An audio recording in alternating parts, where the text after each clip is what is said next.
donne la parole au représentant du Congrès mondial Amazigh. Sige mig.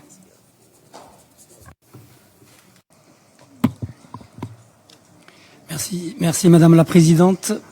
Azul Flawan, salutations à tous. Je m'appelle Belkacem Lounès, je représente l'organisation Congrès mondial Amazigh qui défend les droits du peuple Amazigh dans tous les pays d'Afrique du Nord.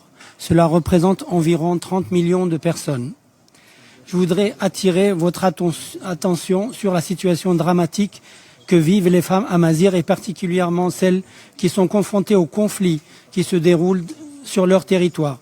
Par exemple, les femmes et les filles Keltamachek ou Touareg dans le territoire de l'Azawad au nord du Mali. Elles ne sont pas seulement privées de l'accès aux services de santé, elles sont victimes de graves violences qui se répètent et même de massacres dans leurs villages et dans leurs campements, en toute impunité.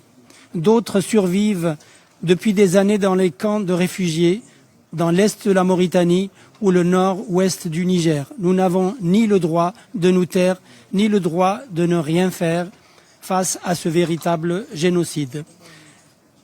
Les problèmes de discrimination, de relégation et de violence contre les femmes Amazigh sont directement liés à l'accaparement de leurs terres et territoires par les États, au pillage de leurs ressources naturelles et au processus d'assimilation forcée.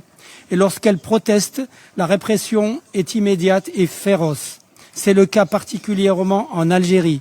Actuellement, des centaines d'Amazirs, surtout des Kabyles, dont des femmes sont emprisonnées arbitrairement. Plusieurs dizaines sont condamnées à mort pour le seul fait de réclamer leurs droits fondamentaux. Je souhaite que nos voix, à tous, se joignent pour demander leur libération immédiate. À l'ouverture de cette session, j'ai été agréablement surpris et j'ai beaucoup apprécié les propos courageux et encourageants de Madame la Présidente de l'Assemblée générale de l'ONU qui nous a dit, à nous, peuples autochtones, j'ouvre les guillemets, malgré les menaces, restez fermement debout. Message reçu, Madame la Présidente.